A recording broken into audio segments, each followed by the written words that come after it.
আসসালামু আলাইকুম। দেশ এবং দেশের বাইরে থেকে আজকের এই মহিষ পালন ভিডিও দেখছেন তাদেরকে অসংখ্য ধন্যবাদ। এটা হচ্ছে তৃতীয় পর্ব। আর কৃষি ও তথ্য ইউটিউব চ্যানেলের ভিডিও যারা দেখেন তাদেরকে অসংখ্য ধন্যবাদ। যদি আমাদের এই চ্যানেলে ভিডিওটি ভালো লাগে থাকে তাহলে অবশ্যই চ্যানেলটি সাবস্ক্রাইব করে পাশে থাকবেন। তো আজকে আমি এটাই জানাবো যে বিষয় হচ্ছে যে আসলে মানে কতটুকু বয়সের মহিষ পালন করা উচিত, বা আসলে কেমন জোড়া কিনলে ভালো হয়, বা কোন জায়গা থেকে মহিষ কিনবেন, বা কতদিন মহিষ পালন করলে সেটাই জানাবেন ইনশাআল্লাহ। আসসালামু আলাইকুম। ওয়ালাইকুম সালাম। ভাই আপনি একটু পরিচয়টা জানলে খুশি হতাম ভাই, দর্শক উদ্দেশ্যে। আমাদের গ্রাম হলো ধন্দমরপুর, থানা বাঘা, জেলা রাজশাহী, পোস্ট বাউসা। আমি এই মোষ পালন করি কয়েক বছর ধরেই। এই মোষের পরে আমার পরিচর্যা করা। আমি মোষ ধরেন ওই 3 মাস 4 মাস করে পুষি, বাচ্চা আনি, ছোটো ছোটো বাচ্চা এনে ধরেন একটু বড় করেই লাভবান হওয়ার পরে আমি ধরেন বিক্রি করি। আচ্ছা আচ্ছা, এই কত বছর ধরে এই মহিষ পালন যুক্ত আছেন ভাই? আমার বুদ্ধি বয়স থেকে আমার দাদু পালতো, দাদুর সময় থেকে আমার আব্বা, তারপরে আমি আব্বার সাথে এখনো ওই মোষের পুরি হ্যাঁ, মহিষ পালন করছেন। আসলে আপনি কি দুইটা করে মহিষ পালন করেন, আরও বেশি উঠতে পারেন? আমি বর্তমান 2টা করেই পালন করতেছি, এখন বেশি এখন ও মানে দুইটা করে পালেন না? আচ্ছা, ভাই হচ্ছে এই দুইটা করে মহিষ পালে। ভাই এটা কতদিন হচ্ছে আনছেন এই জোড়াটা? আমার এই মহিষ আনা মোটামুটি 2 মাস পার হয়েছে। আচ্ছা, 2 মাস পার হয়েছে না? জি।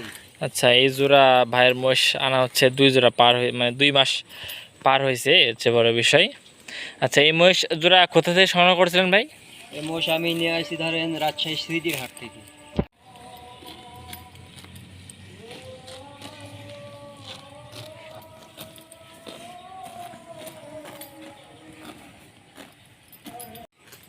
আচ্ছা, একজন যদি প্রান্তিক খামারি ধরেন মহিষ আসলে পালন করতে চাচ্ছে, সেক্ষেত্রে কয়টা মহিষ দিয়ে শুরু করবে? মোটামুটি 4টা 5টা হলেই ভালো হয়, যেহেতু তার একটা শ্রমিকের দাম আছে। হচ্ছে যে এক জোড়া মানে প্রান্তিক খামারি তাহলে মহিষ পালন শুরু করলে আসলে এক জোড়া কিনবেন, একটা কিনবে ভাই? জোড়া কিনলে ভালো হয়। একটা মোষ কিনলে ধরেন খাতে চায় না, একটা মোষের ঝামেলা। ও আসলে ভয় করে, মানে একটা হ্যাঁ হ্যাঁ। খাতে দেখলেও ওর আচ্ছা যখন 2টা হবে হ্যাঁ।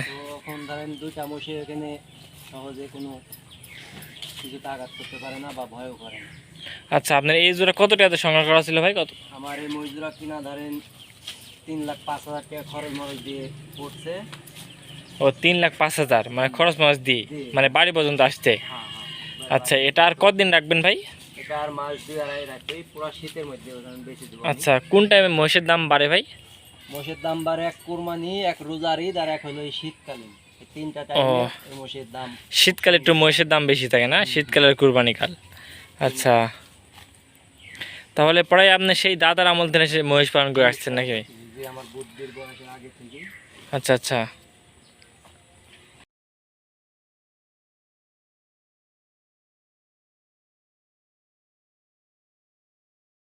ভাই কি?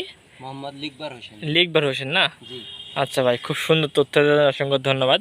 আসলে এটাই বলতেছিল আসলে যে কোনো একটা প্রান্তিক খামারি মহিষ পালন করার ক্ষেত্রে আসলে এক জোড়া দিয়েই শুরু করা উচিত, বড় ভাইয়া বলতেছিলেন। আর আমার কাছে এটাই মনে হয়েছে। আর মহিষ আসলে ভাই কেনার সময় কি কি দেখা উচিত ভাই? মোষের মেন হলো ধরেন হাত পায়ের খুর, চোখ, নাক, তারপর মোষের চামড়া ঢিল আছে কিনা, হ্যাঁ হ্যাঁ।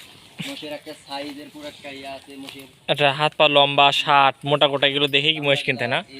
আচ্ছা, এগুলো কি বাংলাদেশি মহিষ না ইন্ডিয়ান মহিষ ভাই? এগুলো ইন্ডিয়ান মোষ ভাই। এগুলো ইন্ডিয়ান মহিষ না? জি, এগুলো ইন্ডিয়ান মোষ। এগুলা পার হয়ে আসে বর্ডারে, পড়ে থাকে অনেকদিন বর্ডারে, হ্যাঁ না খায় খায় আবার শরীর কাবু থাকে, পরে আইনি ধরেন কয়েকদিন খাওয়ানোর পর গোসল টোসল দেওয়ালে জি জি, চকচকা হয়, আজকে মোষ সবল হয়। সখন সবল হয়ে যায় না? আচ্ছা, এগুলো হচ্ছে ইন্ডিয়ান মহিষ, এগুলো হচ্ছে বাংলাদেশি মহিষ না? আচ্ছা আচ্ছা।